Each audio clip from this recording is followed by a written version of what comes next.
Halo pemirsa, salam sehat untuk kita semua. Jumpa lagi bersama saya Rini Kustiani dalam program Teras Negeri. Program Negeri ini dapat Anda saksikan di kanal YouTube Tempo.co. Tamu kita hari ini adalah penjabat Gubernur Kalimantan Timur, Bapak Akmal Malik. Halo Bapak, apa kabar? Halo, Assalamualaikum warahmatullahi wabarakatuh. waalaikumsalam warahmatullahi wabarakatuh. Alhamdulillah sehat walafiat. Alhamdulillah sehat. Baik, untuk memulai saya akan membacakan sekilas profil Pak Akmal Malik. Bapak Akmal Malik lahir di Pulau Punjung, Sumatera Barat pada 16 Maret 1970 dan dalam masa transisi di pemerintahan daerah, beliau pernah menjabat sebagai penjabat Gubernur Sulawesi Barat ya Pak. Ya. Mulai 12 Mei 2022 hingga 12 Mei 2023. Kemudian 2 Oktober 2023 beliau menjabat sebagai penjabat gubernur di Kalimantan Timur. Nah, masih ada lagi yang menjadi tugas Pak Akmal Malik, yaitu sebagai Direktur Jenderal Otonomi Daerah Kementerian Dalam Negeri mulai 2019 hingga sekarang ya Pak. Ini banyak sekali Pak yang harus diemban ya.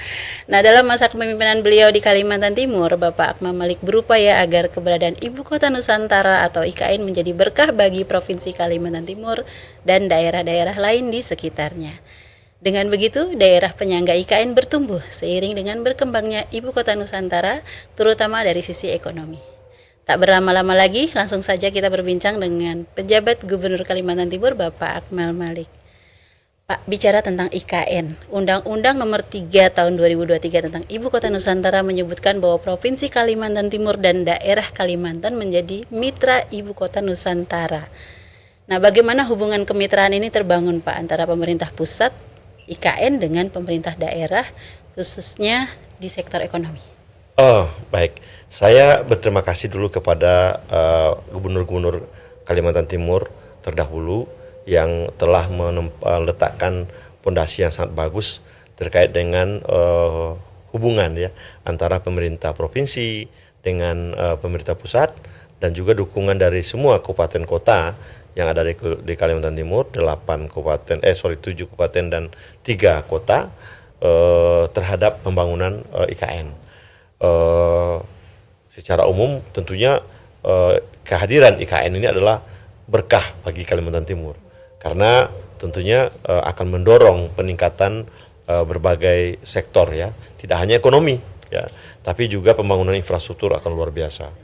Kita bersyukur nih saat ini Kaltim itu mengalami peningkatan pertumbuhan ekonomi 6,2% ya, di atas rata-rata nasional. Ya, betul. Nasional kan sekarang 5. Ya. Itu salah satu adalah kontribusi dari kehadiran IKN di Kalimantan Timur. Nah, dari perspektif ekonomi itu tentunya akan sangat banyak. Kenapa?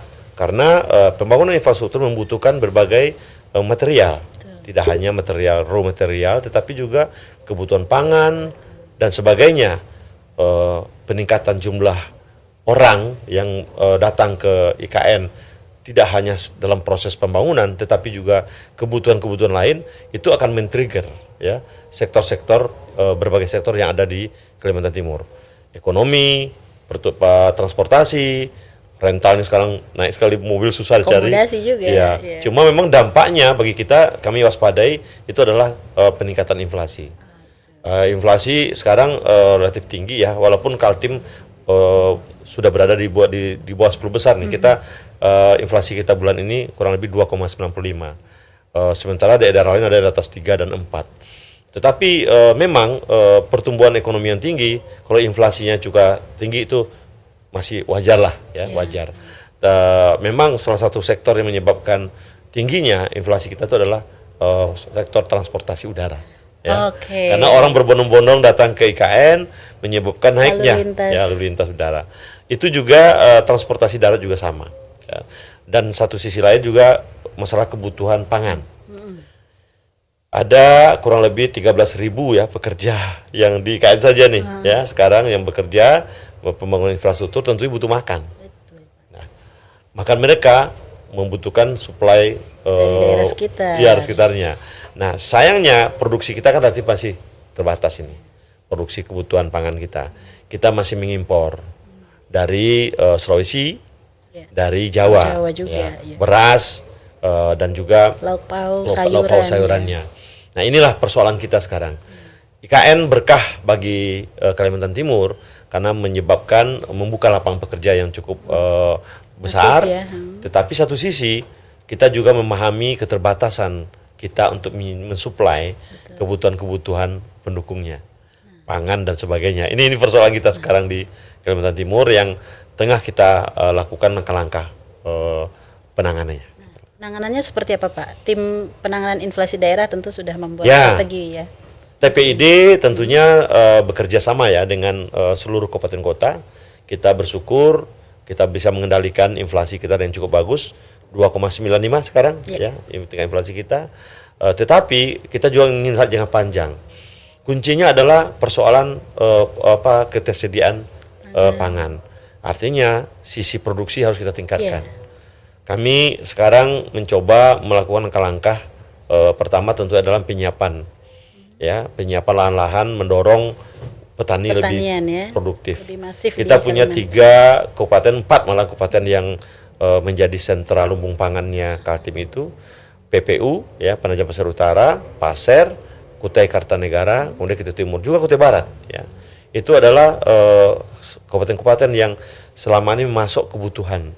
Komoditas apa Pak? Rata-rata sayuran padi juga ada yang kayak kita di PPU itu padinya ada di seputar Kecamatan Babulu. Kalau di Babulu, kemudian kalau di Kutai Kartanegara itu ada di sekitar Tenggarong dan Tenggarong seberang. Ya. Inilah yang menjadi lumbung pangannya Kaltim. Tetapi sekali lagi jumlah orang yang datang ke Kaltim kan bertambah. Artinya yang selama ini cukup memenuhi kebutuhan kita untuk 4 juta penduduk Kaltim, sekarang kan masuk kurang lebih 800. Proyeksi ya 800.000 jiwa akan masuk ke nanti dalam tahun ini ke Kaltim. Nah tentunya bukan cuma IKN, juga ada sekitarnya. Tentunya tidak semua ke IKN. Ya. Ada di Balikpapan, Samarinda, dan juga di Penajam Pasir Utara. Nah tentunya mereka butuh makan. Ya, ini yang kita lagi benahi sekarang jalur distribusinya juga. Di samping kita terus mendorong produksi lebih tinggi, kita mengalokasikan dana yang cukup besar ya, anggaran tahun ini untuk sektor pertanian ya, membangun sentra-sentra pangan yang baru. Kita juga memahami kemarin ketika El Nino kemarin kan kekeringan luar biasa. Kita mengalami defisit produksi yang luar biasa kemarin. Nah, sekarang kita mencoba membangun beberapa lahan-lahan yang selama ini tidak produktif. Saya melihat sekarang akibat El Nino kemarin itu banyak masyarakat sekarang mulai merubah tanaman pangan ke sawit. Ya, itu cukup tinggi. Seperti di Babulu saja, Babulu PPU itu. Dulu ada 8.800 hektar lahan produktif kita. Kemarin terakhir kita survei tinggal 6.200. Cukup tinggi loh 2.000. Bayangkan tuh kejadian baru 1 tahun loh. Betul. Nah, kalau kita tidak siapkan pengairannya, dukungan infrastruktur pendukungnya, kita khawatir nanti perubahan lahan ini dari lahan produktif ke lahan sawit itu akan tinggi. Dan ini akan paradoks dengan apa yang kita inginkan. Betul. Satu sisi kita ingin meningkatkan produksi melalui ketersediaan lahan yang luas, tetapi masyarakat ternyata merubah fungsi lahannya dari pertanian ke sawit gitu. Dan itu saya senang Pak Pangdam kemarin sudah bertemu dengan Pak Menteri Pertanian. Kami bersyukur Forkopimda kami itu punya kekompakan luar biasa. Pak Pangdam, Pak Kapolda, kita mencermati dinamika itu. Makanya kemarin kita berbagi tugas. Pak Pangdam datang ke Menteri Pertanian meminta sekarang kita bikin sumur-sumur bor ini. Ya, betul. Yang bisa sampai kedalaman 200 meter itu ke bawah. Sehingga kita akan siapkan nanti pasokan air. Karena petaninya bilang begini, Pak PJ, Pak Pangdam, kami ini butuh air. Kalau tidak ada air nanti kami akan tanam, jangan salahkan kami tanam sawit. Gitu kan? Sawit tidak terlalu banyak air. Gitu. Nah ini yang kemarin kita sudah diskusi dengan Pak Menteri Pertanian, dan alhamdulillah di Kutai dan di Penajam Pasir Utara ini akan kita siapkan sumur-sumur bor itu. Sekarang sudah masuk 5 ini yang mampu mengairi 20 20 hektar ya, paling kurang ya 20 hektar, Lahan. 200 hektar lahan ya, lahan. Dan kita berharap nanti ke depan akan kita berbanyak. Bersyukur kita musim hujan udah masuk ya, tetapi keberadaan sumur ini tetap kita butuhkan itu ke depan. Pak, ini kan ada orang asli dari Kaltim, Ya. ada pendatang. Nah, tentu kita harapkan bisa saling bersinergi ya. Nah, dikhawatirkan ada disparitas Pak atau kesenjangan antara orang-orang pendatang dengan penduduk asli gitu. Nah, itu mungkin nanti tercermin wilayahnya di IKN dan di sekitarnya. Nah, itu bagaimana Pak? Salah satu keunggulan kenapa Kaltim itu menjadi ditunjuk menjadi ibu kota karena masyarakatnya yang multikultur, tetapi hidup secara berdampingan dengan damai. Hampir kita tidak menemukan kasus persoalan-persoalan SARA di sana. Di situ etnis Jawa banyak, dari Banjar banyak, Bugis banyak, dan etnis Dayak juga sebagai itu banyak. Dan alhamdulillah selama ini hidup secara berdampingan. Dan mereka tentunya berkompetisi ya secara sehat di berbagai bidang usaha yang ada.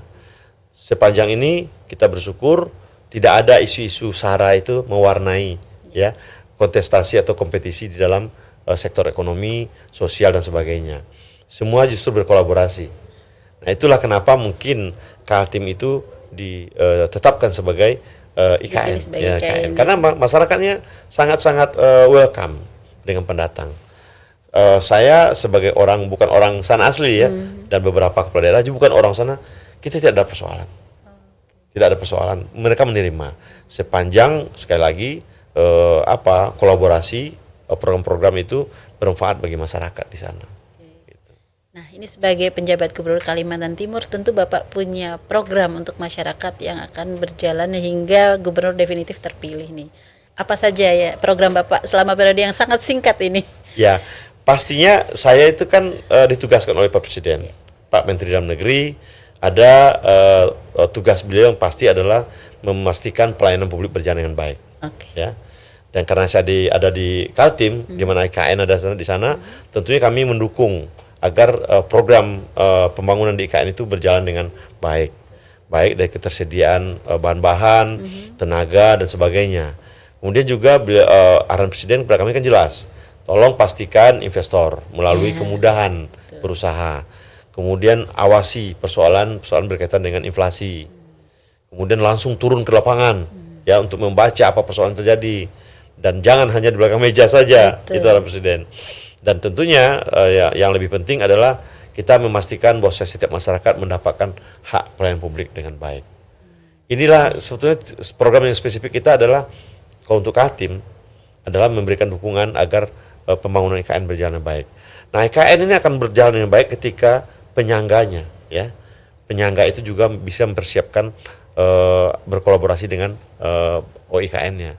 Kami bersyukur komunikasi bersama OIKN, Satgas dari Kementerian PU dan Pemprov itu berjalan dengan baik. Sebagai contoh saja, kemarin pembangunan Bandara VVIP ya.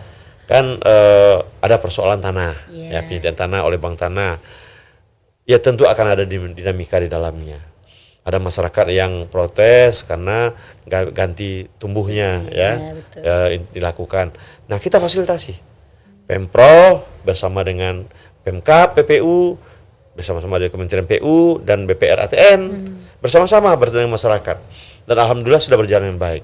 Itu salah satu bentuk dukungan kita. Nah, yang lain tentunya kami sebagai stafnya Pak Mendagri ya, ingin memastikan bahwasanya pelaksanaan event demokrasi kita berjalan dengan baik. Ya, pemilu, tingkat partisipasi pemilih naik, kemudian masyarakat juga tenang. Itu kenapa kami membangun kebersamaan bersama dengan Forkopimda. Ya, Pak Pangdam, Pak Kapolda, kita bersama-sama. Tidak hanya persoalan-persoalan demokrasi aja. Tadi saya katakan Pak Pangdam itu sangat progresif membantu di bidang pertanian. Betul. Pak Kapolda juga sama mendorong UMKM. Ya. Jadi ini tidak bisa sendiri. Harus seorang pejabat gubernur nggak bisa sendiri. Dia harus bersama-sama dengan teman-teman Forkopimda, dengan kejaksaan. Kita jujur ya mewarisi banyak juga persoalan. ya. Ada sengketa-sengketa proyek yang, nah kita minta pendampingan dari kejaksaan, ya. Penyelesaiannya Seperti apa? Itulah kenapa kuncinya seperti arahan Pak Mendagri kepada kami itu, tolong bangun sinergitas sesama Forkopimda dulu. Karena tidak ada yang namanya Superman. Iya. Yang adalah super team. Iya. Nah, pemerintah itu adalah sebuah tim. Betul. Ya.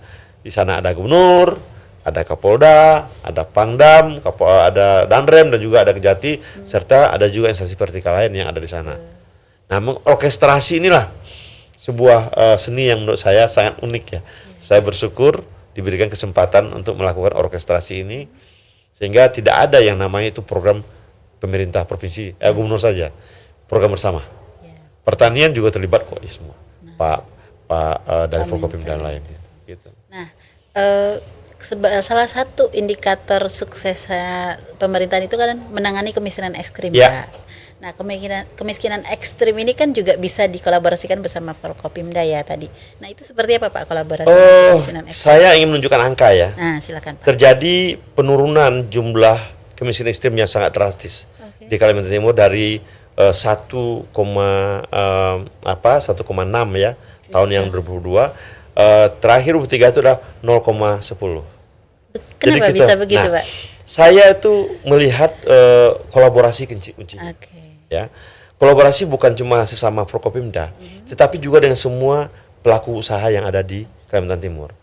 Program yang sangat signifikan mengurangi tingkat kemiskinan ekstrim itu adalah ketika program CSR oleh teman perusahaan-perusahaan pemilik IUP yang ada di Kaltim itu membedah rumah warga-warga yang ada sekitarnya. Nah, jadi, nah itu diorkestrasi oleh pemerintah daerah, ya baik provinsi ataupun kabupaten dan kota. Mereka bersama-sama dengan pemilik IUP untuk mendistribusikan CSR-nya kepada upaya-upaya memperbaiki rumah-rumah penduduk yang jauh, yang masih di bawah standar itu. Nah, sehingga turun drastis. Ya, betul. Karena penyebab kemiskinan ekstrim itu adalah rumah yang tidak layak. Ya, betul. Nah, sekarang coba lihat di Kaltim, dukungan dari teman-teman pengusaha, perusahaan-perusahaan tambang, perkebunan, bersama-sama mereka untuk menaikkan taraf masyarakat melalui CSR yang mereka punya. Bedah rumah, ya. Kunci di situ. Ya, kunci di situ. Kolaborasi. Ya. Makanya angka kemiskinan ekstrim Kaltim sekarang terendah se-Indonesia. 0, berapa tadi Pak? 0,10. 0,10 ya, luar artinya, biasa. ya. Jadi ini yang saya katakan sebuah orkestrasi yang bagus dalam penanganan masalah-masalah di tengah masyarakat. Tidak ada lagi yang namanya pemdanya yang hebat, tidak ada. Tanpa dukungan dari teman-teman perusahaan, tanpa dukungan dari masyarakat, kita tidak akan sukses. Berarti bisa juga Pak nanti kolaborasikan untuk mendorong pertanian, Pak. Ya. Sekarang saya lagi mencoba mengajak teman-teman dari pemilik IUP ya. Kemarin saya mengundang 40 pemilik IUP yang ada di Kutai Kartanegara. Saya ajak ke tempat saya kebetulan hobi juga bertani. Saya suka greenhouse, ya. Saya tunjukkan pada mereka, andaikan masing-masing desa yang ada di Kutai Kartanegara atau PPU ini dibuatkan greenhouse yang menanam cabai, ya, menanam sayuran, sehari-hari. Kita nggak perlu lagi kok mengimpor dari seberang, ya. Kita nggak perlu lagi tergantung kepada kemandirian pangannya. Yes. Nah, kuncinya harus bersama-sama, harus serentak, gitu loh. Artinya CSR pertanian kita fokus dulu deh, tegebar dulu. Kenapa? Kita butuh ketahanan pangan.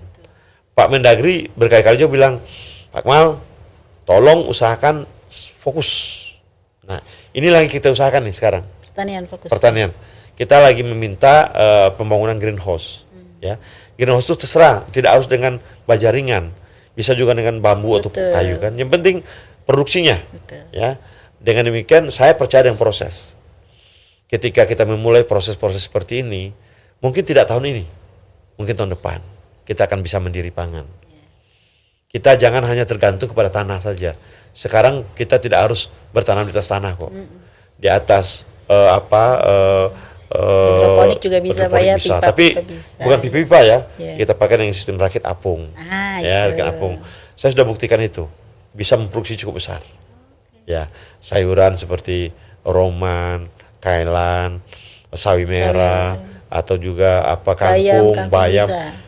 Kangkung dengan 17 hari kita nanam di atas hidroponik, sudah panen kita. Iya. Kemudian bayam, hanya Iya. 25 hari Iya, betul. sudah panen. Saya sudah buktikan kok. Iya, iya. Ada namanya sekolah khusus olahraga. Saya buat kemarin itu greenhouse di sana. Cuma 20 hari udah panen. Sawinya juga cuma 30 hari udah panen. Bagi saya bukan hasilnya tapi prosesnya. Iya, betul. Ada entitas-entitas yang berani melakukan hal seperti itu dulu. Nah, ketika kemudian sudah berhasil, baru kita masifkan. Iya.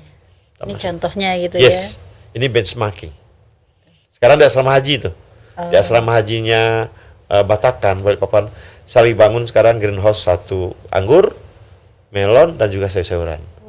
Mudah-mudahan bulan depan kita akan panen lagi. ya. Asik tuh, kita panen, kita main ke Boleh nanti, ya nanti bisa dilihat. Ya. Pak, ini masih ada pertanyaan tentang sedikit politik Pak, karena Bapak kan Dirjen Otda juga. Nah, tahun 2024 tahun politik Pak. Yeah. Ini bagaimana caranya Bapak sebagai kepala daerah juga sebagai Dirjen Otda untuk menjaga pemilu tetap jujur, adil dan aman Pak?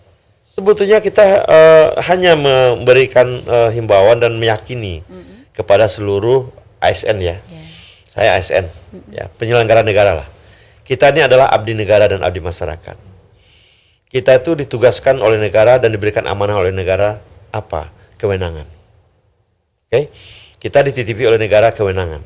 Ya. Tentunya harus amanah. Kita dititipi apa? Di fasilitas infrastruktur, contoh fasilitas negara dan sebagainya. Nah, sebagai abdi negara, kita jangan sekali-kali menggunakan amanah yang dititipkan kepada kita itu, kewenangan yang dititipkan kepada kita itu untuk kepentingan kelompok tertentu. Karena kita melayani semua kelompok. Netral. Ingat sumpah dan janji kita Iya. sebagai ASN, ya. Sumpah dan janji kita adalah kita mentaati seluruh ketentuan peraturan perundang. Itu sumpah kita. Kita adalah abdi negara, ya. Bagi saya membangun netralitas itu simpel aja. Jangan gunakan kewenangan yang dititipkan oleh negara kepada Anda untuk kepentingan orang tertentu. Gunakanlah untuk kepentingan semua. Jangan gunakan fasilitas negara yang dititipkan oleh negara kepada Anda untuk kepentingan kelompok tertentu, tapi gunakanlah untuk semua. Dengan demikian Anda berdiri di atas semua golongan. Oke, menarik sekali. Pak, saya riset nih Pak. Bapak pernah menyampaikan pilkada multikultural. Apa itu Pak? Ini sebetulnya sebuah kondisi di mana kita tuh menyadari bahwa kita itu adalah makhluk sosial ya yang terdiri dari berbagai macam, beda agama, beda budaya dan sebagainya. Nah, artinya kita ingin perbedaan itu menjadi sebuah kekuatan. Justru perbedaan inilah semua orang pihak silakan menyampaikan gagasan. Kelompok A, kultur B menyampaikan gagasan. Untuk apa? Untuk kepentingan dan kesejahteraan masyarakat. Karena sejatinya kekuasaan itu diberikan amanah adalah untuk memberikan pelayanan kepada masyarakat. Dari kultur mana saja, dari kelompok mana saja. Justru makin beragam kita, makin ada kompetisi yang sehat di antara kita. Nah, kami mengatakan election dengan multikultural ini adalah sebuah kekuatan. Semua pihak, semua budaya menyampaikan kearifan lokalnya masing-masing, kearifan budayanya masing-masing. Silahkanlah masyarakat memilih mana yang tepat bagi mereka. Itu sesungguhnya yang kita ingin dorong, bahwasanya demokrasi itu berbeda-beda itu adalah kekuatan. Saya sering mengatakan perbedaan itu adalah kekuatan bagi kita untuk memberikan kepuasan kepada masyarakat. Justru dengan perbedaan itulah orang bebas untuk memilih.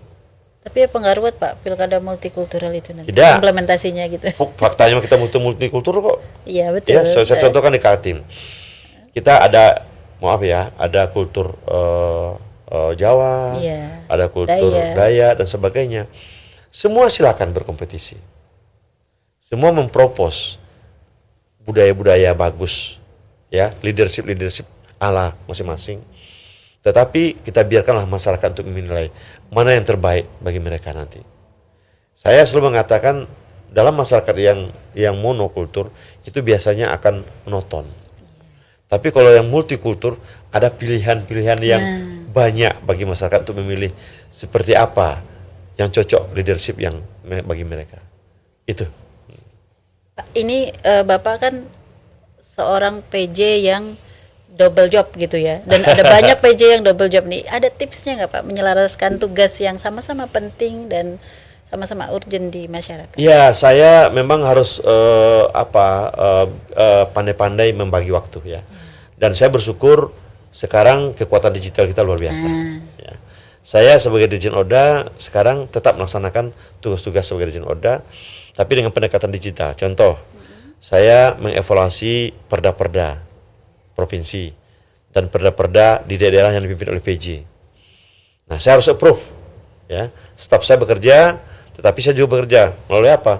Melalui aplikasi digital yang kita punya. Kami punya iPerda, ya iPerda. Jadi tidak perlu lagi saya bawa dokumen yang besar-besar itu. Rapat online bisa Pak ya? Online juga melalui. Kalau ada hal-hal yang menurut saya perda-perda yang harus ada pendalaman, saya akan laksanakan rapat virtual. Seperti kemarin Pak Irjen memimpin mendorong agar semua daerah memiliki perda tentang disabilitas. Ya. Nah, kita sudah punya hampir 70% ya yang sudah ada perda disabilitas. Bagi yang belum kita dorong. Dan kan bisa kita laksanakan rapat melalui Zoom. Nah, begitu juga dengan mutasi. Ya, mutasi. Saya kan juga meng-approve tentangani seluruh mutasi antar provinsi. Nah, sehari hampir 100-200 itu ya. Dan kita tinggal nge-approve aja melalui pendekatan digital. Jadi sesungguhnya digitalisasi itu merupakan pelayanan publik yang memudahkan semua orang. Juga tidak perlu lagi datang ke Jakarta, nemui saya, tidak perlu nemui saya. Cukup Anda masukkan aplikasi Anda, semua persyaratan terpenuhi, staf kita sudah review, nanti kita approve, selesai, tunggu aja. Ini yang pelayanan publik berbasis elektronik ini yang kita lagi dorong sekarang. Sangat memudahkan. Saya bersyukur masifnya pelayanan secara elektronik yang berjalan sekarang itu membuat kita lebih tidak lagi bisa mengurangi praktek-praktek KKN, suap dan sebagainya, lebih efisien juga. Itu yang kita lakukan sekarang. Ini ditambah lagi Pak nanti tugasnya Pak ya. Sudah cukup ini. Saya sebagai Dirjen Oda bersyukur Pak Presiden kepada Pak Mendagri memberikan kepercayaan sehingga saya bisa memahami apa sih persoalan real yang terjadi di daerah. Karena kan kami juga pembuat kebijakan di pusat kan. Jadi itu akan lebih tune in lah. Ini persoalannya kita harus siapkan solusi seperti apa. Baik, pemirsa, seru sekali perbincangan kita dengan Pak Akmal Malik. Tak terasa kita sudah berada di ujung acara Teras Negeri. Sebelum saya menutup perbincangan dengan Pak Akmal Malik, silahkan Bapak menyampaikan closing statement, baik untuk pemirsa Tempo maupun untuk masyarakat di Provinsi Kalimantan Timur pada khususnya. Oke, untuk masyarakat Kalimantan Timur, kita bersyukur IKN itu adalah berkah bagi kita. Tetapi kami ingin mengajak kita bersama, kita punya tanggung jawab yang besar. Kita akan kedatangan tamu yang cukup banyak. Artinya kita harus siap menjadi tuan rumah yang baik, menyiapkan kebutuhan para orang tamu-tamu kita mendatang, baik kebutuhan pelayanan, transportasi dan juga kebutuhan pangannya. Untuk itu, mari kita tingkatkan produktivitas kita. Demikian juga nanti kita akan segera melaksanakan pemilu dan pilkada. Mari kita gunakan hak pilih kita sebagai warga negara sehingga kita bisa menciptakan demokrasi yang sehat dan terpilihnya pemimpin dan wakil-wakil rakyat yang baik nanti di masa yang akan datang. Oke, terima kasih banyak. Terima kasih Bapak sudah datang ke Tempo dan berbagi informasi dalam program Teras Negeri. Pemirsa, demikian bincang-bincang bersama penjabat Gubernur Kalimantan Timur Bapak Akmal Malik. Program Teras Negeri akan kembali dengan sejumlah kepala daerah yang memberi inspirasi untuk kemajuan negeri. Saya Rini Kustiani beserta kru yang bertugas pamit undur diri. Sampai jumpa.